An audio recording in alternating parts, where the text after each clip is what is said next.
Hello, my nasties. Welcome back to the channel. Today we have, of course, a color in chat in Belle Pipistrelle. I will likely be doing at least another one, possibly two color in chats in this book before I switch to something else. She is the new girl, so she is going to get quite a bit of attention. And then I anticipate with Halloween coming up, I might not even put this one away for a little while. We'll see. She transitions, she transitions very well into the autumn season. So that's why I think we're going to stick with, oh my God. I have an itch. You know that itch in your sinus where you want to sneeze, but it's kind of stuck there? We have that whole situation going on. Okay, I'm going to try mind over matter. Mind over matter, we can do this. We can form a full sentence. Okay, so I've already started laying the colors down on this page. Special shout out to my patrons. I had requested that my patrons leave me 2 or 3 colors, just, a little color palette in the comment section of a recent post because I wanted to have them select the colors for me.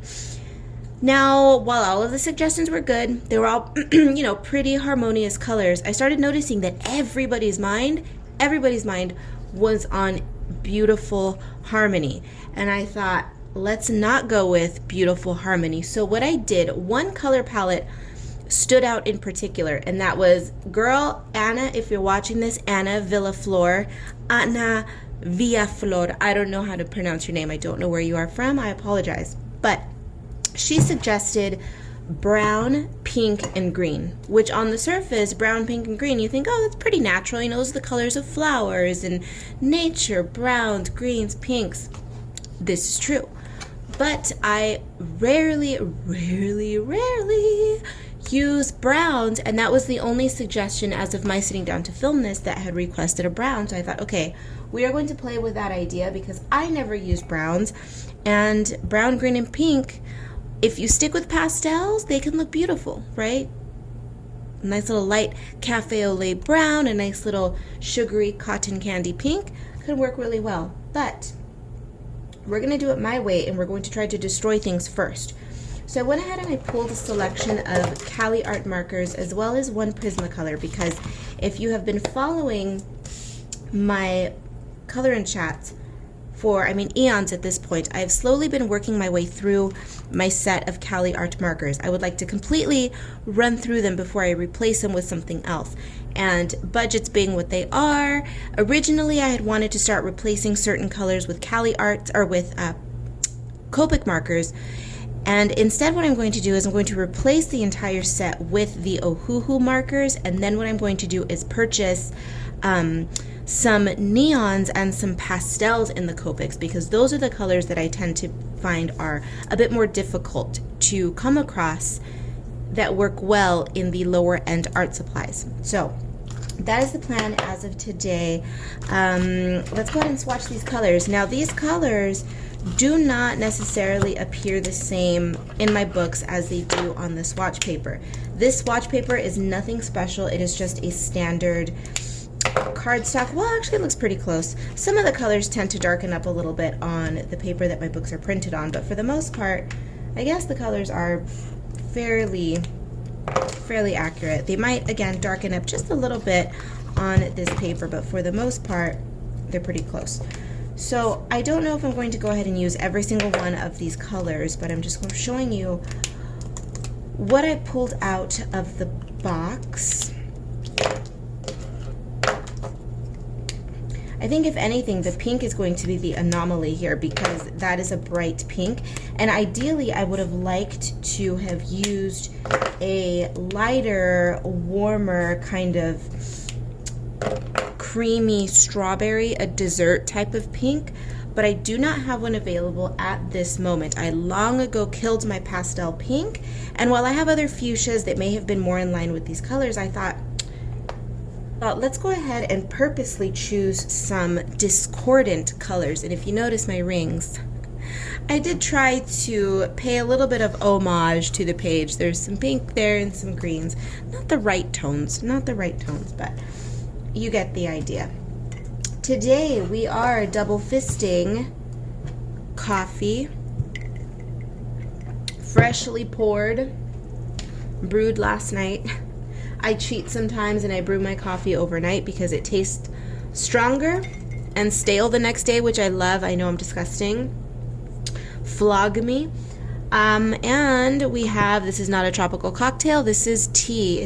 What did I make this morning? English breakfast or Earl Grey? Oh, well, of course it is the Earl. The Earl, not a cocktail. I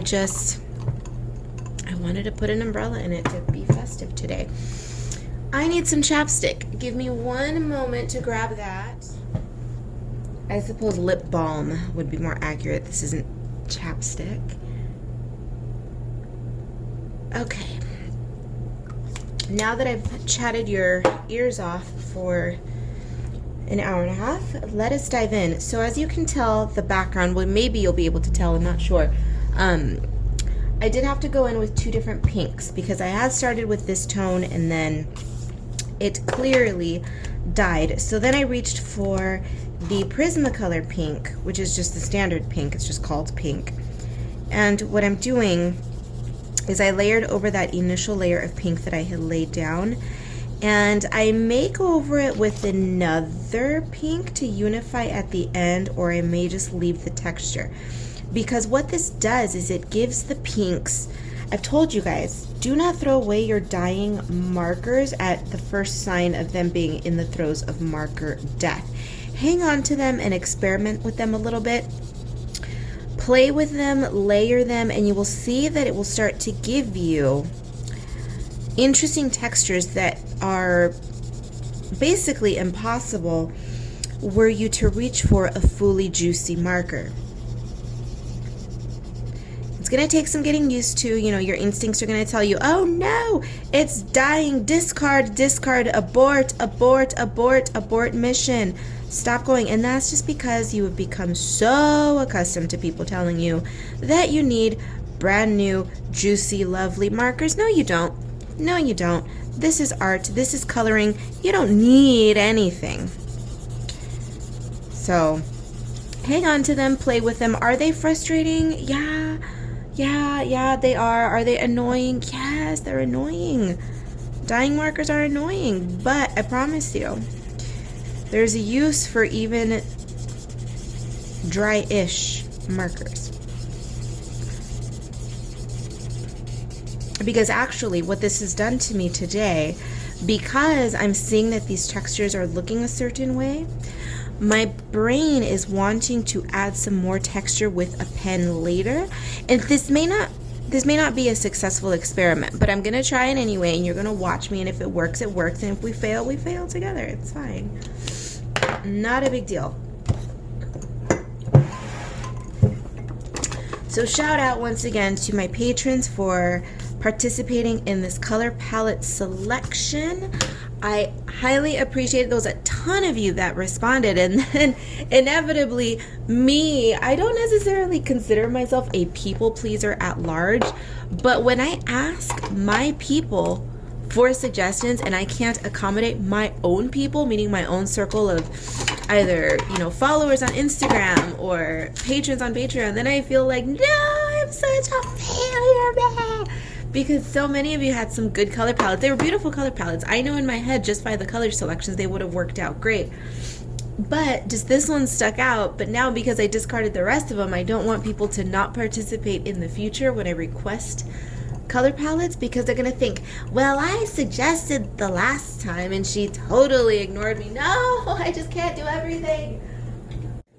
Not only that, to add insult to injury, I am a very fickle female, and so you never know what I'm going to be in the mood for. What if the next time everybody gives me really hideous suggestions and yet I'm in the mood for something pretty, right? You never know. You never know. You never know.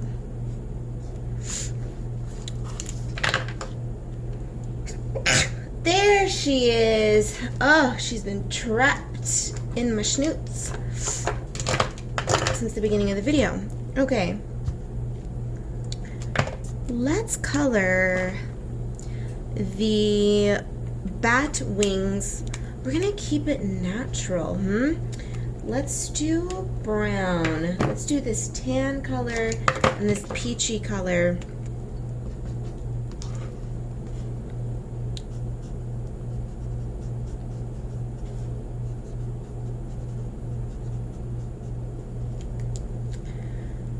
Tighten up my brace a little bit. It's getting a little loosey.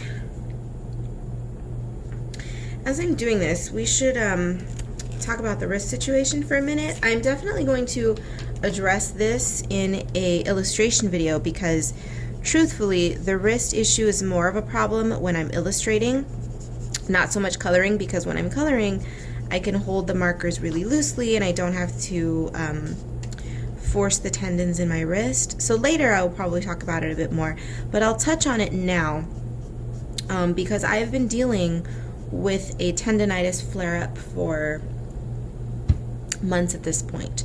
This is definitely the worst one that I've ever had. Not in terms of the most pain, but the length of time that it is taking to heal. And it's a different kind of pain this time. This time it is not so much of a 24/7 kind of sharp-ish pain in the tendon. This time it has been more of a dull, inflammatory kind of a feeling, which now is leading me to believe that this is going to be a chronic problem. I had that idea already last year when this happened. If you recall, last year, I can't remember what time of year it was. It must have been, was it last year? It was last year, and then the year previous, I believe. Like at least once a year. Once or twice a year I have a flare-up. One of them is minor, you know, I take a couple weeks off and we're good, and the other one maybe is about a month and then we start slowly getting back to normal. But this time it has lingered for months. Now it is starting to heal, and I know that it is because this might sound counterintuitive, but towards the end of the healing stage, it starts to almost crack. Like my wrist will start to pop, kind of like the way that your knuckles pop, but my bones and my tendons will start to pop. It's bizarre. It's not painful though, which is odd. I just feel like maybe the inflammation goes down and everything's starting to resettle, and it's I have no clue what's going on in there, but that's what it feels like anyway. The dull achiness is very minor. It's only there when I overwork, and then every once in a while I'll feel a little pop throughout the day, but not a painful pop. It's odd. But yeah, this time I feel like the lingering and all of this, it's just going to be a constant problem. Now the flare-ups happen, you know, don't cry for me, Argentina, because the reason that I even have this problem is my own fault. Because tendonitis is an overworking issue. And this is a cautionary tale also, that when you feel like you are working too much and you need to take a break, you guys, take a break. It's not worth your physical health. And I mean, I've done this to myself because for years and years and years, art has been my obsession. You all know that while I'm not necessarily antisocial, I'm not the most social animal on the planet. I'm not shy. I'm not shy. I'm not necessarily socially awkward either, but I'm selectively social. I have to be in the mood to go out and to socialize, or I just don't. And that's because my priority is getting all of these crazy kooky ideas and all of this too much energy out somewhere, and that is art. Art is a better escapism than any human and any human activities will ever be to me, and that is why I am so obsessed. That is why it is my outlet, and that is why I am constantly doing this, and this, like a hamster on a wheel with project after project, because that is my therapy. That is my therapy. I don't take this the wrong way. If you enlist the help of a therapist, a counselor, you know, whatever you want to call it. I personally, for me, do not see the value in entrusting my thoughts to another human being. Because as I told you, humans have never been, they've never ever been my escape. They've never been my safe place, as people like to say. They've never been my comfort zone.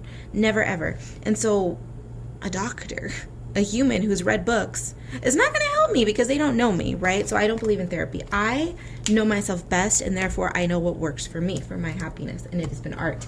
Now, of course, double-edged sword that is, I will often, at least prior to this happening this time, I would often wake up, from dawn to dusk, figuratively speaking, because sometimes I would wake up at, 9 or 10 o'clock in the afternoon, which is not good, and we're fixing that. But most of the time, early in the morning from 7, 8 until midnight, 1, 2 in the morning, that's not good physically, you guys. It's just not. And so over the years, I've finally created a yucky problem for myself. And some may argue that this is just something that happens to artists, period. Just like carpal tunnel happens to people who are writing all day, or people who work, retail, or who work in an office, who are constantly tip, tip, tip, tapping. They get the carpal tunnel. So it may have been inevitable, but it may not have. So who knows? But now I'm going to end this little ooh sob story. I'm not asking for tears. I'm just going to end it by saying that don't overwork yourself, because it's not worth damaging your physical health. Without my wrist, I am nothing. Don't do as I've done. So we're just, I don't want your sympathy, but I'm just letting you guys know that I'm starting to reevaluate how I handle my art practice. I'm not stopping art. I'm not stopping coloring. I'm not doing any of that. This isn't going nowhere. The reason that I'm reconfiguring what I'm doing is so that I can continue to do what I'm doing. Because if I don't make a change, baby, we're screwed. So that's where my mind has been. I have, over the previous few months, while I've been dealing with this, I have purposely been staying off of my wrist as much as possible. I have barely touched my sketchbook. The only sketches and pieces of line art that I've worked on are for my lovely patrons over on Patreon. If I didn't have anything to do schedule-wise, I probably would have gone a little crazy. So thank you, patrons, for keeping at least 1 or 2 pieces of line art coming every month. I was working on the Patreon coloring pages, and I think that might truly be all that I did. I worked on a couple of pencils for the minis, these little miniatures that I work on. Just really light pencils, but that's really all I've done in a few months' time. But now, having said all of that, I don't believe in being idle at all. So I have been focusing, especially in recent weeks, like the recent 2-3 weeks or so, I have been focusing so much energy on my brand Cat Eyes and Cacti, which is my Palm Springs tiki mid-century modern inspired brand of artwork and design. I've been working on tons of stickers, pins, all kinds of stuff, because I want to see that brand develop into something else, because I want another creative outlet for I have many facets to my personality, but you know how obsessed I am with this town, with the culture here. I love it. And I just want to explore that brand a bit more. And it allows me to be creative in a completely different area. It allows me to activate an entirely different part of my brain. I'm not drawing these cute little spooklets. I'm not drawing human figures at all. It's all architecture, the occasional tiki drink, and I suppose there's a little bit of crossover with the pinup girls, because I do eventually want to start integrating some pinup artwork into that brand, but for now there isn't any. And that's where Hot Tropics, my coloring book, my tiki pinup coloring book, that's where both of my worlds kind of came together. And I liked that. I liked that little meshing of the different parts of my creative brain, and so I want to explore that a bit more with Cat Eyes and Cacti. This is who I am always, the spooklets, the cute, spooky, colorful work. That's me 100%. But there's more to me, right? And that's what Cat Eyes and Cacti is. That is exploring an entirely different area of my creativity, and I love it. And so I've been giving that attention because that does not require a lot of wrist work.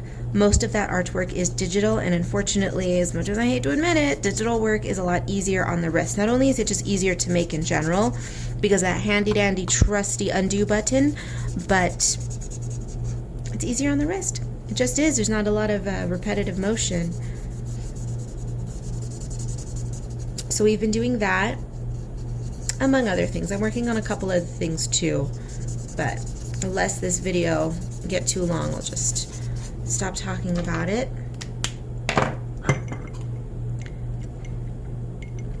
I'm not sure how well it is translating, but this green along the border, it's a deep green. It's a deep foresty, mossy green, and I want to pull that in. So we are going to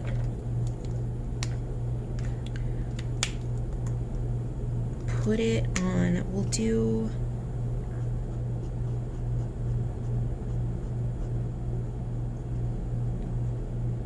on the stripes. So we will alternate. We'll do one dark green. What? Sea pine? Sea pine, as in ocean? Ocean pine? What the hell is all of that about? Cali Art markers. This one's named appropriately. That is called chartreuse green, and this one is called a bud green, like a baby little plant, a bud green. So we will do, how's this? We'll do one of that sea pine. I don't even know what that means. Does that mean like a coastal pine tree? You know, the pine trees that grow on the coast, you know, where ocean meets port. I don't know. Okay, and then we will pull in the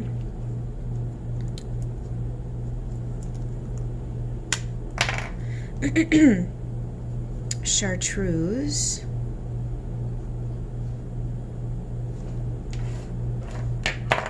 And then we'll do two buds and a pine. This does, I'm afraid, look quite dark even in person, although in person you can certainly tell that this is indeed a green, but on camera I just don't think you're going to be able to see that. So it doesn't really matter, because even if it appears black on camera, it's still going to look cute. But that's kind of defeating the purpose of me going with this color palette, right?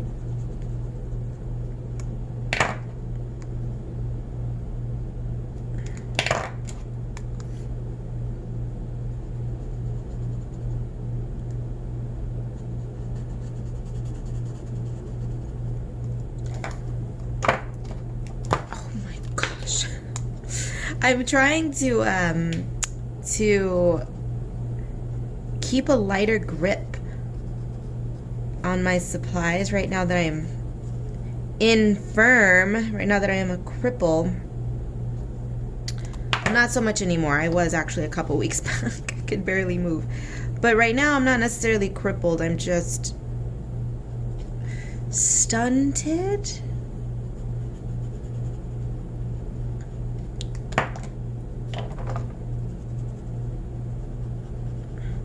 And this is something that's difficult for me that I'm trying to work on, and that is utilizing my elbow instead of my wrist, because that will alleviate a lot of my problems. And if you're running into wrist problems yourself, if you're an illustrator or a colorist, whatever it is, anything that you are going to be doing repetitively, it is actually advisable that you utilize your elbow to propel your motion as opposed to just sticking to your wrist.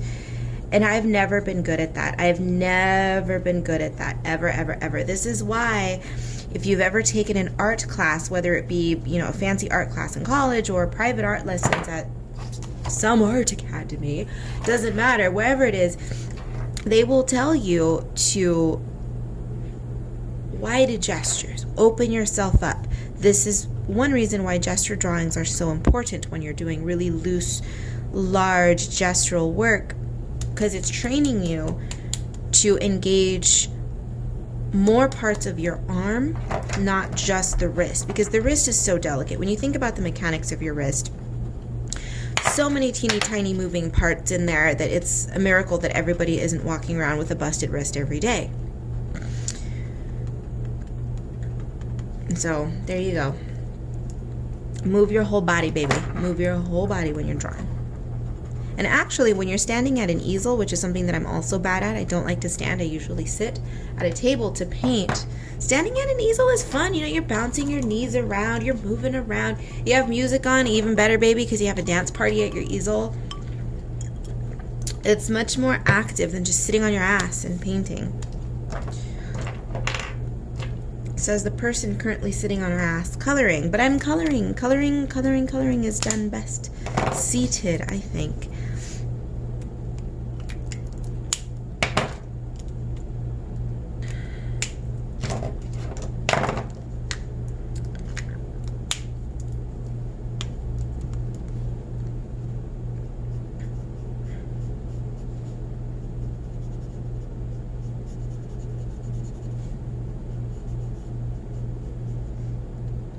Well, these colors are thankfully looking disgusting, which is fun.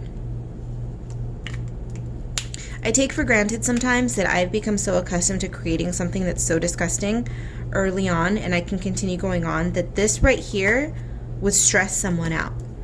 The uncertainty of knowing where your page is going and how it's going to turn out would drive most people, most normal people, absolutely crazy. So I hear you, but I'm here to tell you, I'm here to, you know, I'm the rogue colorist who does whatever the hell she wants, whether it works or not. I'm jumping into this page fully aware that these colors are disgusting, and also, even at this early stage, not knowing if this is going to be successful. And I'm cool with that. And that's the attitude. Now, I'm not expecting everybody to openly and readily accept that mindset, because we're not all the same people. Our cogs are all different. I totally get it. But I like to plant the seeds. I like to plant the seeds of rebellion in my people. Such a revolutionary she is. Meanwhile, all the proper colorists are rolling their eyes, although to be fair, all of the proper colorists long left the building. I don't have any of those people on my channel. At least I don't think so. Unless they're hate watching, in which case, thank you anyway. I appreciate it. I do. I'm entertaining you somehow, and that counts for something.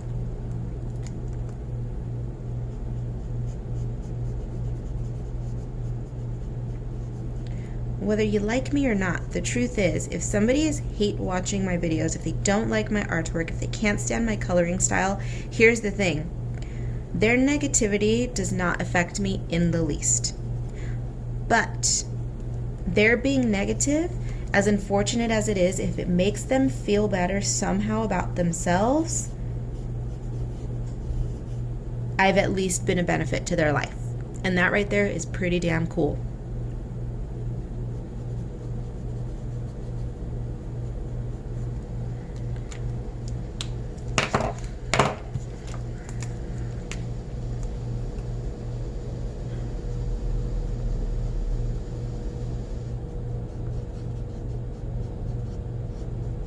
I want to start playing with the background a bit, because truthfully, I don't know where we're gonna go with this. I was considering, gosh, you know what I want to do? For once, I want to fill in the skin, and I want to give her a nice kind of cafe au lait skin complexion, but that's going to require my going back into the marker box, and I truly don't believe that I have the appropriate colors. This is where I mentioned earlier that the Copic markers, I want to purchase various shades of neutrals and pastels, because that is going to help me achieve certain skin tones. Now, I've said it before that skin tones, I generally steer away from them, but when I want to play with a skin tone, I really want to play with one, and today is one of those days. Or we could just do something completely off the wall. Let's go grab those markers. So as is often the case, I reached back into the marker box with the intention to grab one or two colors, and your girl grabbed 5. So I grabbed 2 different shades of green in the Prismacolor, and then, what is this? A warm gray, which that may or may not get any use, a yellow, and a warm brown. Well, this one's technically just called Brun. That's brown in German, right? So just standard brown. And, oh my gosh, your girl is bleeding to death today. So I'm feeling a little bit off. Please, if anybody's clutching your pearls, calm down. Ladies, most of you have been here. If not, you're here already. Or at least you know someone who has been. Gentlemen, come on, you too, unless you're gay, in which case you probably experience this every day anyway. Let's keep it real, queens. Oh, I can't get comfortable. I feel icky. Okay, let us continue. So I grabbed the yellow because I want to deal with these, or with this moon. There's a lot of ums and uhs in this video today. I know, I hear myself. It's just the wrist and then the cramps and general discomfort. I'm a little bit off today. Just a little bit off. You can see that I'm still chatty. I can have 16 arrows in my side, and yet I'll still want to talk your ear off because that's what I do. Think about it for a second, especially with the great pestilence of 2021 when I was forced to stay in, which was kind of a blessing. But with all of that going on, knowing how I'm already a hermit, selectively social at that, who likes to talk a lot, you can imagine that there was a lot of talking to myself and my dog in this apartment. I like to talk a lot. Why? I don't know. I do. And then of course there's Ralph. If you know, you know. If you're new here, you will know about Ralph eventually. If you've been here for a while, well, you know who he is. Ralph and Edgar.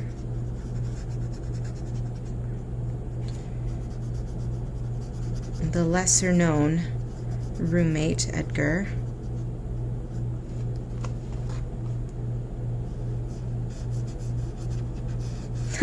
We also have a new roommate. If you watch my Instagram stories, you met her. I found a giant Virgin de Guadalupe sculpture. I have been wanting one for literal years, a tabletop one, because I wanted one to display my rosaries. I don't like to put my rosaries away in the closet. I think they're beautiful and I like to display them when I'm not wearing them. And so I wanted to get a nice tabletop statue so she can wear them. But oh my gosh, they're so expensive. Some of these little plaster sculptures at $200 for a little 12-inch. No, ma'am, I couldn't do it. So just my luck that I walked into, listen, you guys, a Ross, yes, Ross Dress for Less, Ross. Horrible. I hate Ross. I'm a TJ Maxx kind of girl. Home Goods for sure. So it's Home Goods for me first, then TJ Maxx, then Marshalls, then Ross, right? That's the order in which I shop, in which my preference is. Ross had one. This thing is, how tall is it? She's a little taller than my record player, and my record player has legs. So she's tall. She's taller even than my end table. She's tall. 2.5, 3 feet tall? No, not 3, maybe 2.5. She's tall. In any case, she's tall. So I found her for super cheap. Plaster, not resin, not plastic. She's actual plaster, which I know is cheap material, but I hate resin. I hate plastic. I prefer ceramics and even cheap plasters over plastic.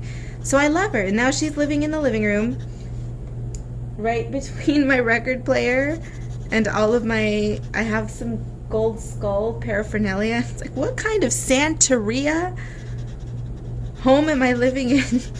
So now when people walk in here, not only do they see the gold skulls everywhere, I mean, there is a proliferation of gold skulls all over my apartment.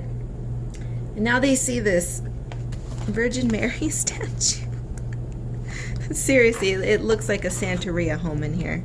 And hey, you know, if it's gonna make people less apt to pester me. Be afraid then. Sure, I'll be a Santeria priestess if that makes you keep away from me. So we've got this yellowy, goldy moon. Clouds are going to be what color?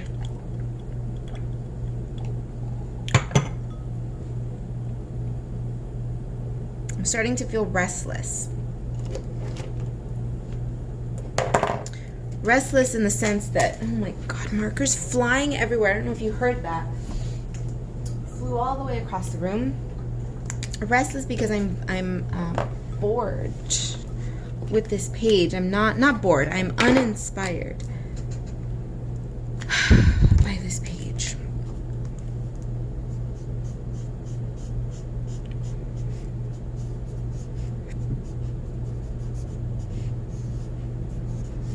I feel as though I'm not using enough brown. So Anna, if you're watching this, I do so appreciate the recommendation, and I'm going to try to use more brown. So let's put some brown. Oh God, this is going to be disgusting. We're going to put brown in her corset.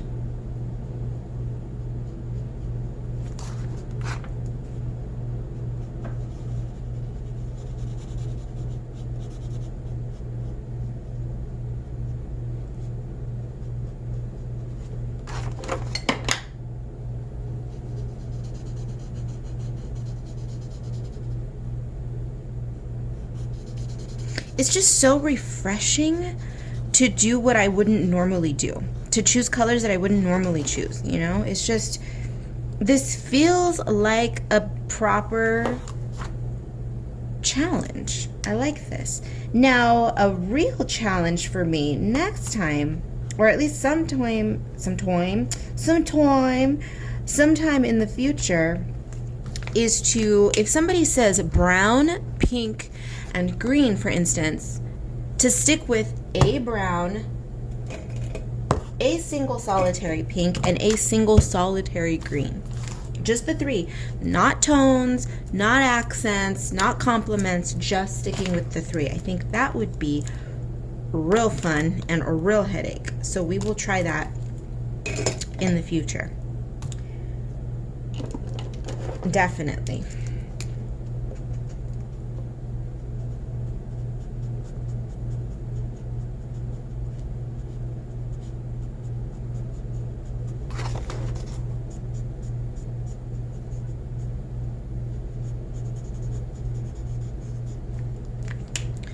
Starting to miss drawing something awful though. I don't know what my next video is going to be, whether it'll be a vlog and then an illustration video. I also haven't been vlogging because I've not been illustrating much. I've had a few shop orders, but I'm not going to toss up a vlog just to show you my packaging orders, right? It's just kind of silly. If there's no other content for you to watch art-wise, so I've been keeping away from the vlogs, but I'm going to be working on some minis, and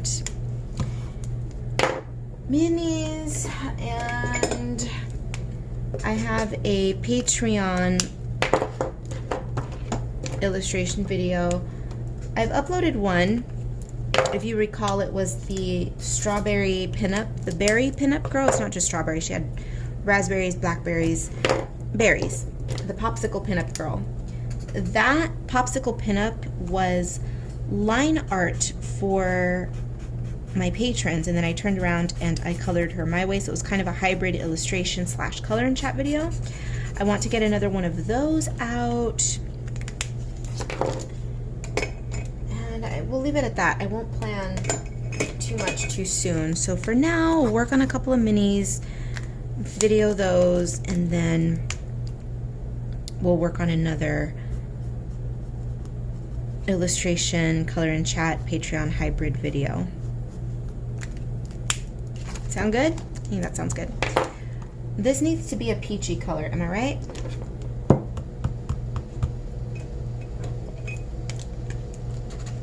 Do you hear my air conditioner? It is going through it today. Although today's not as hot as it has been. It will be next week. Oh my god, I'm scared. And this is not the color that I wanted. I wanted a peach. So we're going to try to salvage this, kind of, by doing an ombre.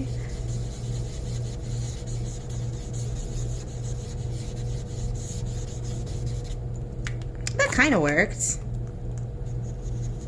It is possible to do ombres on my paper if you have the will and the skill to do it. And you don't necessarily need the skill. You can develop the skill. Ooh, that's another thing to rant about. The cans and cannots of my paper. So as you all know, these books are independently published. I do not have a publisher. I don't have big fat coin behind me putting this together. So I enlist Amazon. I know, the overlord Amazon, to distribute my books, to do everything, right? I use Amazon. That being said, people hate the paper. Some people, they don't care. Other people just despise it. And they despise it because they don't want to learn how to use things. They don't want to learn how to apply materials. And I'm bringing this up now because this is not the first time that I've received this comment. I've received it several times over the years. People will ask me, and as a matter of fact, right now that I'm talking about it, right now that you can clearly see that I did do a little bit of an ombre, a little bit of a gradient, a little bit of a color blend here, that it is absolutely possible. So the question that I get from people is, hey, what supplies do you recommend in your books? Because I absolutely hate the paper and I can't use XYZ. I can't use markers in your books because the paper is too thin or too porous or what have you. They pick an excuse. And I always answer cordially. You know, somebody will come to me and they'll say, hey, you can't use markers in your books, so what do I use? What should I use? What do you recommend? To which I politely say, well, primarily I use marker in my books. So it's not, and that I leave it at that. I tell them, I say, you know, it's personal preference. I will say I personally choose markers because I like them, but you use whatever you'd like. If you don't like markers, that's great, use something else. But what gets me, it's one thing to have a personal preference, but what gets me is when they discourage other people from using what they want. So it perpetuates a cycle where people say, hey, I like this, I don't like this, do not use this in books that are printed on this paper. Don't use this, don't use that. You can't, it's impossible, don't do it. Guys, don't let other people tell you what you can and can't use in your books, okay? Because what it comes down to is lack of desire to learn how to use something or lack of skill. Because anything is possible. It irritates me so much that people put rules on creativity. You guys know that. It irritates me so damn much. You guys, if you want to paint in my books, paint in my books. I've done it. Other people have done it. And yet there are groups of people out there who swear up, down, all around, you cannot use paint on this paper. Bullshit. You can. You can even use watercolor. Are you going to be successful at it? Maybe, maybe not. Are you going to need to practice? Possibly. But all things are possible. Some people love using marker in these books. Other people hate it. Some people say you cannot blend in these books. What have I just done? So it is possible. Do not let other people tell you what you can and cannot do. My phone battery, or not my battery, the storage is filling up. So I'm going to go clean this up and I will reconvene with you later. Hello, hello. Let us get this little lady completed today, shall we? It is the next day. I don't know how much I'm going to do on camera today because we are creeping up on the 1 hour mark. So let's just get to work, shall we? Yesterday I left you guys talking about supplies and how you shouldn't allow people to discourage you from using something. And I was going to leave the conversation at that, but I'm just going to reiterate one more time that if you are asking about an art supply, you are asking for advice, whether you are asking a fellow colorist or if you are a member of a group and you are asking your fellow group members what you should use, stop it. Get it out of your mind that you need to ask what is acceptable and what isn't. So just, if you take any advice from me, take this. Don't ask for advice. Don't ask for anyone's advice on art supplies, because truthfully, you may be unwittingly submitting yourself, or rather subjecting yourself to someone else's shortcomings. Meaning that if you ask someone who, for instance, doesn't like markers, if you ask them, should I use markers? And they tell you no, for all you know, if you are in a state of experimenting and figuring out what works for you, for all you know, you may be the grand master of markers. But because one person who is either unable to use markers or unwilling to learn how to use markers because they poo-pooed on your desire to use markers, you may never uncover your untapped potential. So don't listen to anyone. In coloring, there are 0 rules. I know that people choose to follow rules, and that's fine, whatever works for them. But in art, this is why I hated art classes so much, is I hated people telling me what to do. It's one thing to teach people the classical way of doing things, but to continue to insist that the classical is the only way is what didn't sit right with me. You can teach me how to properly draw a bowl of fruit, that's great. But if I choose to then take those skills, throw them out the window, and draw a bowl of fruit the way I want to, and you tell me that that's wrong, no, that's not okay. Learning the foundations is important, but dismissing something altogether before you even try it, or dismissing it because somebody tells you that they don't like it, is ridiculous. Are you a fan of pizza? Do you like pizza? If you talk to a friend who doesn't like pizza and they tell you don't ever eat pizza, it's the most disgusting thing in the world, how do you know? How do you know if that's actually true? It's not true. It may be true for them, but not for you. Okay. Rant over, let us continue. So I'm sorry, but it irritates me so much when I see these sorts of behaviors and attitudes in art communities, and in particular coloring, because coloring is a hobby that sprang from a children's pastime. Like, come on, stop. Okay. When I left you, we had colored in most of the base colors, if not all of them. And then I added in a few little scratchy lines with the black pen. And there's no... Oh my gosh, I need to switch my rings around. It bothers me when rings do this. It bugs me. And then when I see people wearing rings that do that, I see it a lot with wedding rings. People will wear their wedding ring and it will be like this the entire time. It's like, please put a ring snuggie on it or get the damn thing resized. And here I am putting it back on my middle finger. Okay, here. My fingers, nothing fits. Okay. My ring snuggies are in the mail. I ordered some a couple weeks ago. Okay, so all I did was go through and I added some it's a sort of a pseudo stipple work. There's a little bit of stippling and just a little bit of just general kerfufflery going on. Because my wrist situation being what it is, I used a paint pen because these are easier to simply stipple. If you have wrist issues, if you are arthritic or anything like that, paint markers are going to be your best friend when it comes to stippling and adding extra line work to things, because they don't require a lot of pressure. I added some scratchy lines to the clouds as well, just to make them look a little bit more whimsical, a little bit more,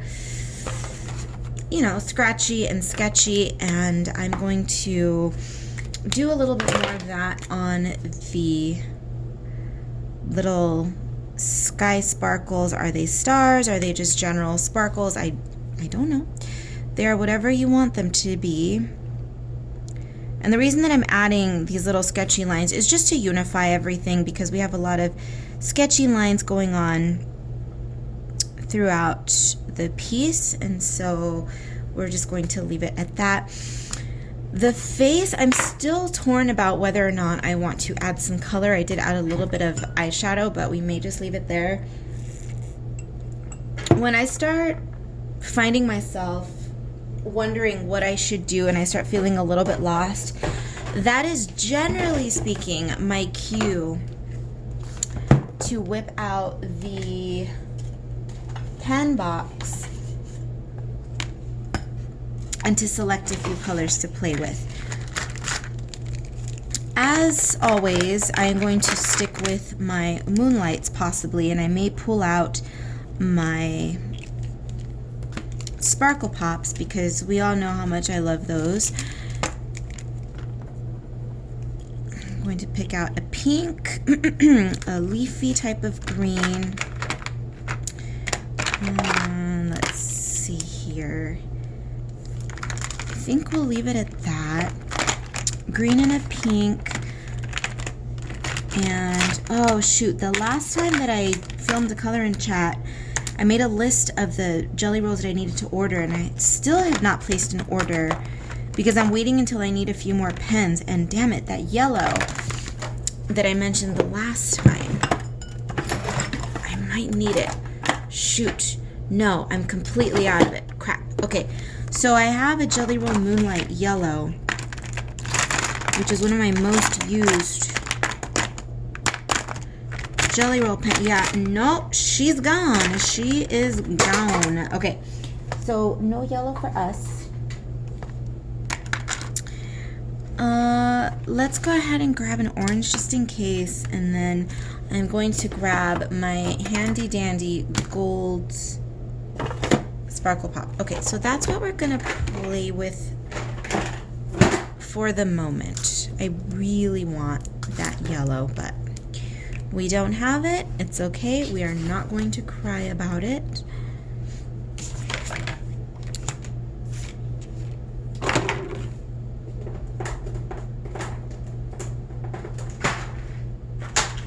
It's rather surprising, actually, how quickly I go through these friggin' Moonlights. I like them a lot, but the reason that they run out a lot is because the ink is very thick. It's a gel ink. So, gel ink, barrel is full, but the ink is so thick that it runs out. You know how it is.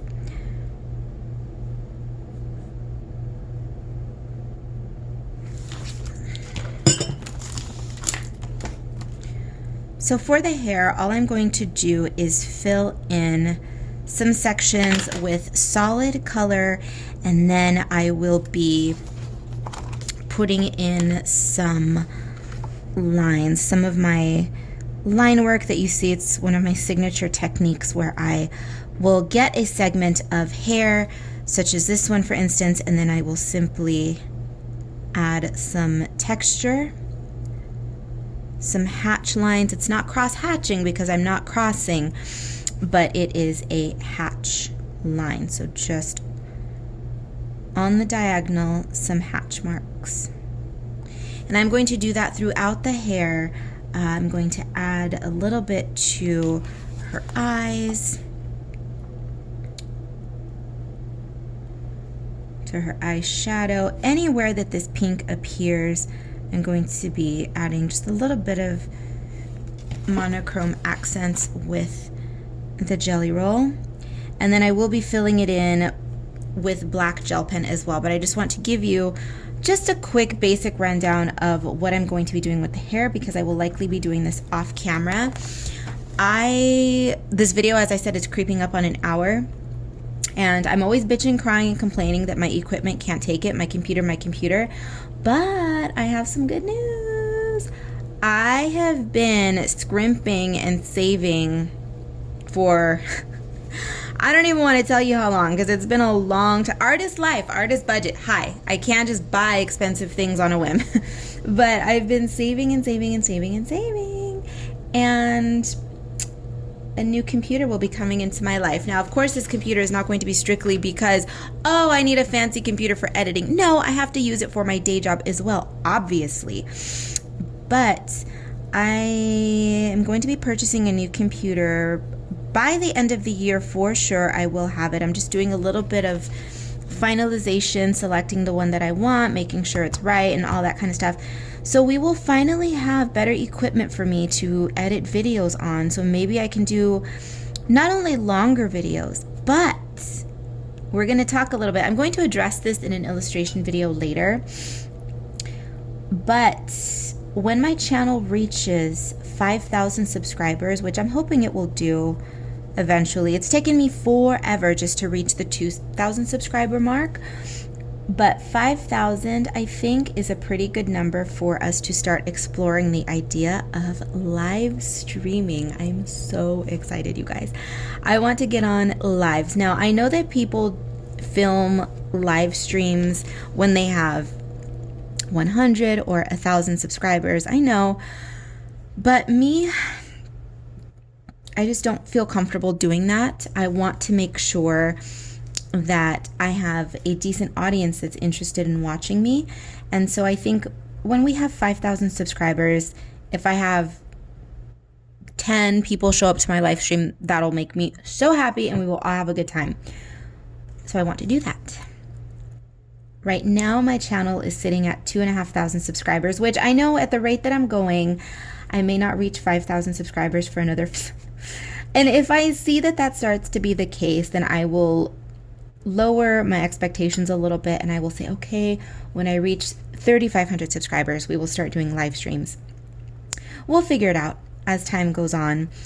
As much as I want people to watch my channel, enjoy it, build a community here, I'm not chasing numbers. I mean, this is clearly why I've not changed my content since I've started. It has been art and coloring since the very beginning, because I'm not trying to attract new or different people. I know the people who are my people, right? And they will find me if they're supposed to find me. And that's the way I want things. I don't want to change. I don't want to alter my content. That's not what I'm about. It's not what I'm about at all. So we'll just have to wait patiently. And one day we'll be able to have live art sessions, live chit chat sessions, Q&A sessions. It'll be a good time. It'll be a good time. It'll be a good time. I'm looking forward to it. I hope you guys are too. Let me know what you think down below about the potential for live streams in the future.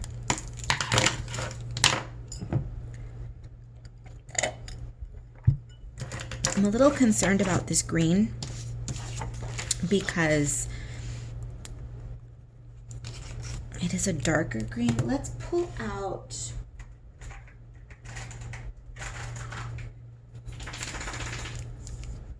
I'm a little afraid of this one. This one just is not going to work.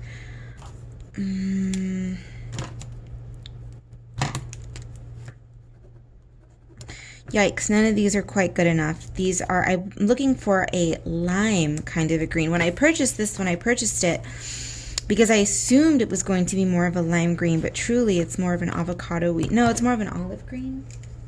It's just not quite right.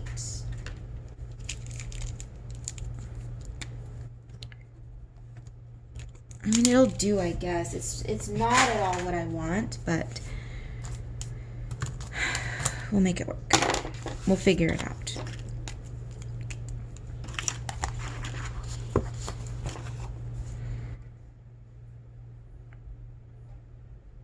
Okay, yeah, it's not so bad. It's still not what I want, but it's not so bad.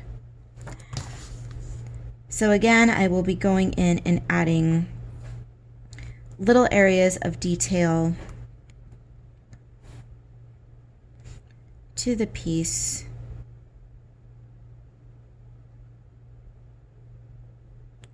I'm so accustomed to saying piece when in reality I should be saying, hi, page.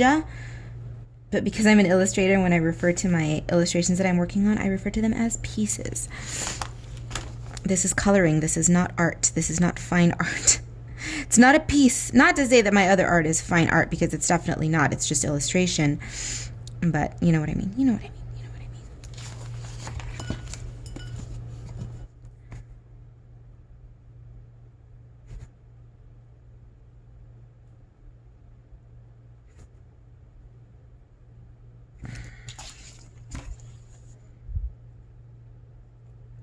Okay, I'm going to hook up with you guys once again a little later. I'm going to finish adding all of these highlights and things in silence. I'm not gonna lie, I found a lecture all about Palm Springs architecture. Well, not all about Palm Springs architecture, but it is a lecture highlighting a few of the prominent architects who basically were responsible for the look and feel of Palm Springs. And I'm such a nerd. I'm such a nerd for architecture. Architecture, believe it or not, is probably one of my favorite aspects of art history. Don't know if I've discussed this on the channel before, but prior to my becoming a graphic designer, my goal in life was to be an art historian. I wanted to either work at an institution, like at a museum, or if that didn't work out, to be an art history teacher. That was my plan B. But then I started actually working at art museums, and the office politics and the pretentiousness and all of that was just way too damn much for my brain. I couldn't handle it.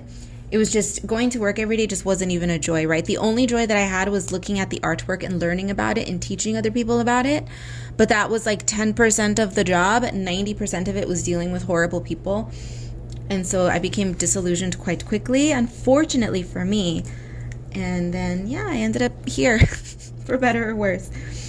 But I'm itching to listen to that lecture. It is an hour of just architecture talk. So I'm going to listen to that, do some of this, and then I'll catch you guys in a bit. My darlings, that is going to do it for this Color and Chat. Thank you so much for joining me. I will catch you in the next video, whatever video that is. If you are here exclusively for coloring content, well, then I will catch you in the next coloring video. All I did off camera was add some more details, and I whipped out my trusty gold glitter pen. But she's done. Do I like the page? No. Was it fun? Of course. That is what's important. So go grab a book, make a mess of yourself, and just enjoy the process. I will have the links to the book down below, as well as the names and or the links to the art supplies as well. Bookmark my website. Everything you need to know will be down below as always, but my website is of course the hub for all of my stores, all of my social media links, all of that fabulousness. I'm gonna take off now. Thank you once again for hanging out with me, and I will see you in the next one.